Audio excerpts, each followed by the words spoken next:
लाडकी बहीण योजनेसाठी सामाजिक न्याय खात्याचा निधी वळवल्यानंतर मंत्री संजय शिरसाट यांनी जाहीर नाराजी व्यक्त केली होती। आता पुन्हा एकदा शिरसाट यांनी आपल्या मनातली खदखद व्यक्त केली आहे। सरकारी बंगला मिळाला नाही असं म्हणत आपल्या मनातली खदखद त्यांनी बोलून दाखवली आहे।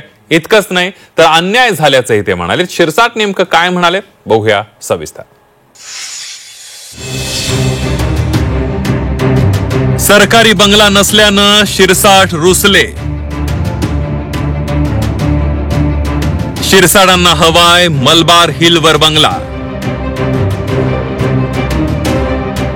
सरकारमध्ये अन्याय होत असल्याची संजय शिरसाटांची भावना।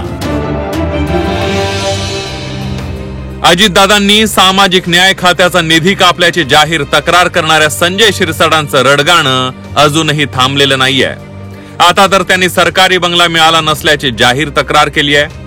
मंत्री झालो पण अजून शासकीय बंगला मिळाला नसल्याची तक्रार संजय शिरसाटांनी केली आहे। मलबार हिलवर बंगला हवा असल्याची जाहीर मागणीच त्यांनी केली आहे। मंत्रिमंडळात आपल्यावर अन्याय होत असल्याची खदखद त्यांनी बोलून दाखवली आहे। आले होते माझा बंगला पाहायला, मला आताही बंगला भेटलेला नाहीये। लय अन्याय होतो माझ्यावर। मलबार हिलमध्ये बंगला नाहीये, परंतु धोक्यात एखादा विषय गेला तर मी तो सोडत नाही। सकाळचे भोंग्यासारखं नाही का माझं, सकाळचा तो 10 वाजता भोंगा वाजत असं नाहीये।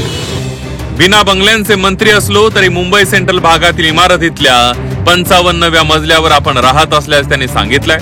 हे सांगतानाच आमदार निवासातली खोली रिकामी करण्यासाठी सरकारनंच नोटीस बजावल्याचं त्यांनी सांगितलंय। शिवाय दिवसाचे 2,500 रुपयाप्रमाणे दंड भरायला सांगितल्याचंही शिरसाट म्हणाले। मला तर ते आमदार निवास सोडा म्हणून मला पत्र आलं, नाही तर मला पर डे 2,500 रुपये फाईन लावलेला आहे। आता मला ना बंगला आहे ना तर आमदार निवास आहे, जर राहायचं तर मला 2,500 रुपये फाईन भरावं लागणार आहे। हे चालतात, छोट्या गोष्टी आहेत या। मुख्यमंत्री साहेबांना त्याची कल्पना आहे, योग्य वेळी ते तो निर्णय पण घेतील। आणि मला वाटतं मुख्यमंत्री साहेबांनी जाहीर केलेलं मला बंगला देण्याचं, तर मी वाट पाहतो, मला काय एवढी घाई नाही आहे। महायुती सरकारमध्ये सगळं काही छान असल्याचं फडणवीस, शिंदे आणि अजितदादा सांगत असताना संजय शिरसाट मात्र सरकारमध्ये मुस्कटदाबी होत असल्याचा आरोप करतायत। अर्थ खात्याकडून अडवणूक होत असल्याचा आरोप करणाऱ्या शिरसाटांनी आता बंगल्याचं रडगाणं सुरू केलंय। संजय शिरसाट शिवसेनेतल्या नाराजीचा आवाज तर होऊ पाहत नाहीयेत ना, अशी चर्चा या निमित्ताने सुरू झाली आहे। सीमा आढे, झी 24 तास, मुंबई।